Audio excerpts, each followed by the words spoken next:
بغیر د اجازت نه پروګرامونو له او روټو له او دعوتونو له ځي. د دې یو نیم دغه کار یې که علاقه کې ګوري راګوري کوم ځای کې چې د پروګرام بس د یو ډلې سره ځان ډیم ور واچي. دوه کسان روان دي درېیم دی شي، څلور روان دي پنځم دی شي. شریعت څه وایي؟ الجواب داسې سړي ته په عربۍ کې ویلی کېږي المتطفل. علما وایي طفیلي. طفیلي هغه چا ته ویلی کېږي هو الذي يدخل على القوم من غیر ان یدعوه.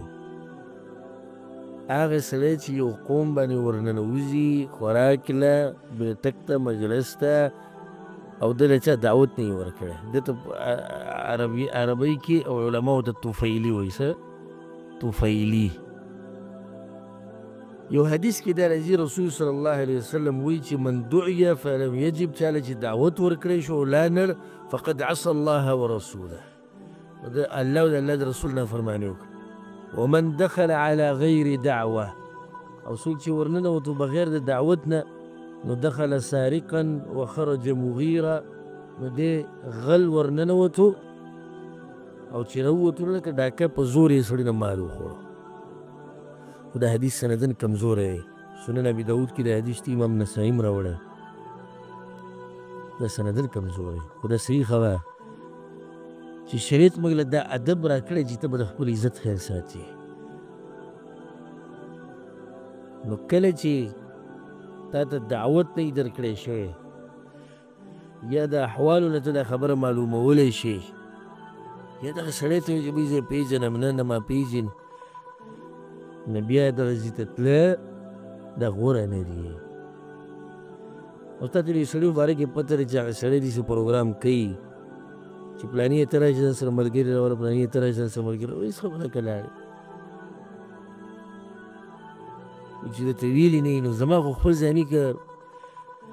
خپل دا طبیعت مې دی، که د لوږې نه مړ کېږم مړ به شم، خو هسې د چا سره نه روانېږم. او دا په دې دلیل نه دی چې دا مخامخ سړی به سپک یا به خفه شي، نه هغه به په دې ښه خوشحاله شي. خو د انسان خپل یو د نفس هغه عزت. او په دې کې یو واقعه بیانومه، ډېره ناشنا او تاریخي واقعه. هغه امام ابن الجوزي رحمه الله په کتاب الاذکیا کې راوړی. امام ابن الجوزي دوه کتابونه لیکلي دي په دې باب کې، نو خو دا ډېر کتابونه. یو کتاب یې لیکلی په قمقلانو باندې،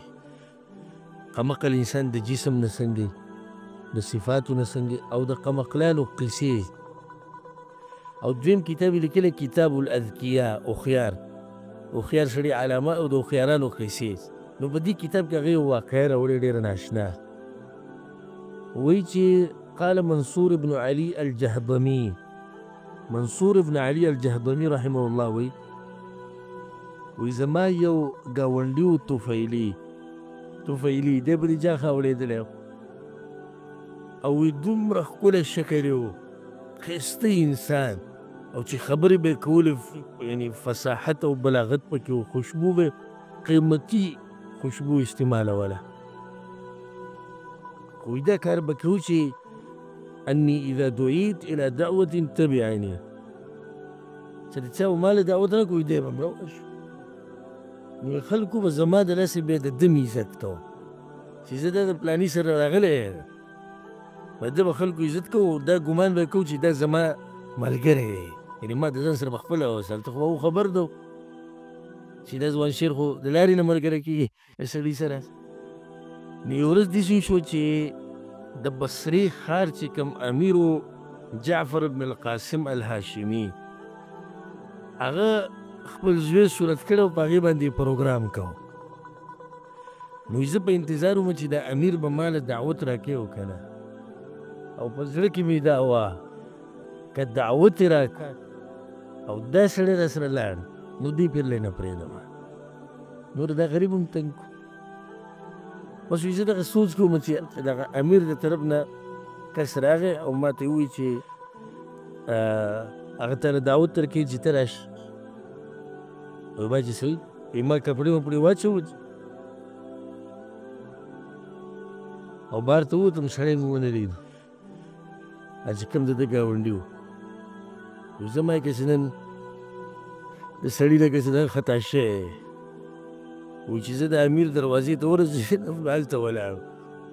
وایي ما ورته بد داسې وکتو هغه وایي بلکل ځان نه انګاره کړو نو وایي چې زه څنګه ننوتم دی را ننوتم یو ځای ما سره را ننوتلو هغه امیر وایي زما ډېر عزت وکړو ډېر اکرام یې وکړو د ده هم ډېر عزت وکړو چې دا زموږ د قدردان مېلمه ملګری دی بس وایي موږ ډوډۍ ته کېناستو غټ دسترخوان ولګېدو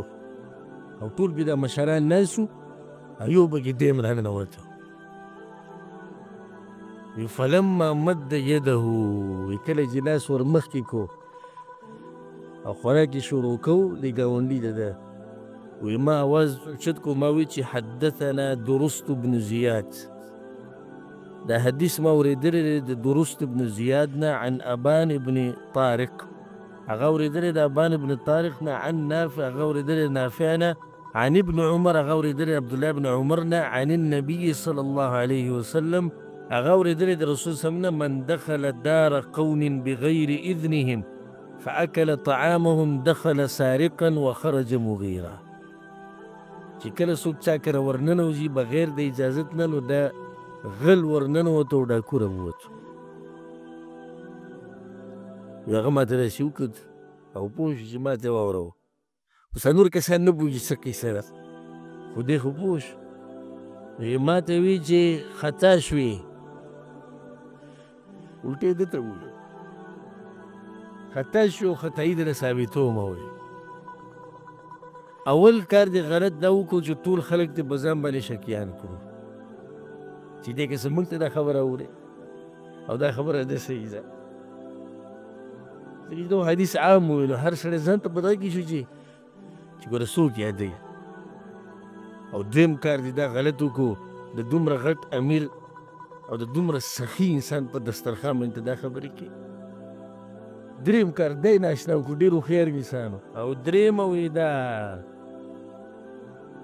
حیا تا کې نشته چې ته حدیث بیانوي نو ته وایې چې عن درست بن زیاد او هغه خو ضعیف دی په سند کې دا راوي څه دی دا ضعیف دی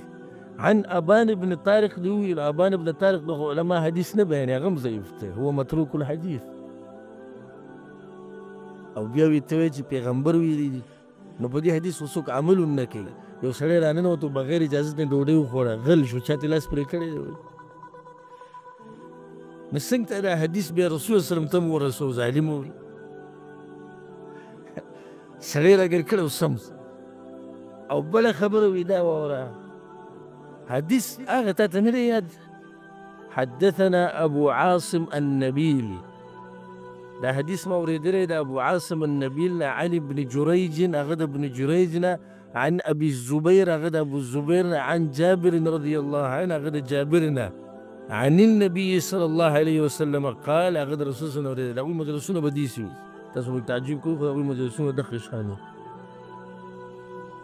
طعام الواحد يكفي الاثنين د یو سړي خوراک د دوو کافي کېږي او تا دا حدیث کسې نه دی اورېدلی او د څلورو خوراک یکفي ثمانیه د اتو کسانو پوره کېږي حدیث بیانوي نوم دې کمزوری بیان کړو د الله بنده دې صحیح حدیث ته دوی ذهن نه وتلی دا واقعه چې ما د امام الجوزي په دې کتاب کې وکته نو څه حیران کړم چې دا ډېر هوښیار و بلکې زه هم دا څومره چې طفیلیین دي لکه ده په شان پکار چې دی وکیل کې خپل دی بوله صفایي کوي نو منصور ابن علي رحمه الله وی داسې غلی کړم داسې ټولو په مخ کې هغه ټولو بیا ما ته بد بد کتي هغه امیر راته هم کتي بس په څه طریقه مې روټۍ وخوړه او راووتم نو یو دی هم راووتو بهر ته او چې راووتو نو لاره یې جدا کړه دی په یو لاره روان شو زه په بل لاره روان شوم ما ته د هغه ځینې ووایي چې ګوره دومره سپکه او بېعزته مونږ نه یو نن نه باید بیا خیال کوه چې رد کې نو ښه په هوش او حواس کې خبره کوه نو بس هغه غریب یې توبهګار کړو چې دوه په دې سړي رد ونه کړي چې دا خو پوره ملا مو هر څه. نو دا سپک کار دی بغیر د ضرورت نه. یو خو سړي د ضرورت راشي او جدا مسله د عذر راشي، خو نور داسې نه ده پکار چې بغیر اجازت نه تا له یو کس اجازت نه دی درکړی، نه یې ویلي چې دی دې راشي او ته مو ور روانې. والله اعلم.